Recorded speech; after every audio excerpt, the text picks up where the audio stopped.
என் அன்பிற்கினிய சகோதர சகோதரிகளை அனைவருக்கும் வணக்கம். காந்தியவாதி விவேகானந்தன், செங்கோட்டை. தென்னாப்பிரிக்காவில் உள்ள சத்தியாகிரக போராட்டத்தை பற்றி நம்ம பார்த்துட்டு வரோம்.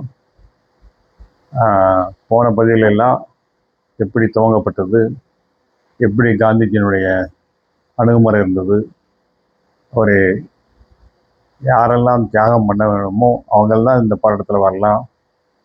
வெறுமனே ஆள் கூட்டுவதில் இந்த போராட்டம் தியாகமே உருவாகி இருக்கணும், சுயநலத்தை அறவே விடணும், பொதுநலங்கிற ஒரே கருத்தை வச்சு தான் நம்ம இந்த போராட்டத்தில் இருக்கணும். ரெண்டாவது மிகப்பெரிய விஷயம், சத்தியாகிரகம், அஹிம்சை. இதெல்லாம் ஒரு மிகப்பெரிய வார்த்தைகள். ஹிம்சை இல்லாமல், அஹிம்சைங்கிறது ஹிம்சையிலேருந்து எதிர்ப்புறம் அஹிம்சை. அந்த அஹிம்சையை நம்ம அந்த ஒரு போராட்டத்தையும் எதிரி கூட நம்ம ஹிம்சை கொடுக்கக்கூடாது.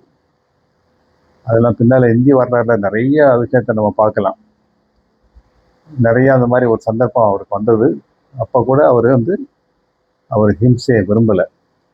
அப்பேற்பட்ட ஒரு தனக்குத்தானாவே ஒரு சுய பரிசோதனை செய்து, தனக்குத்தானாவே ஒரு சுய கட்டுப்பாடை விதித்து, அந்த கட்டுப்பாடை மீறாமல் வாழ்ந்து வந்தார்.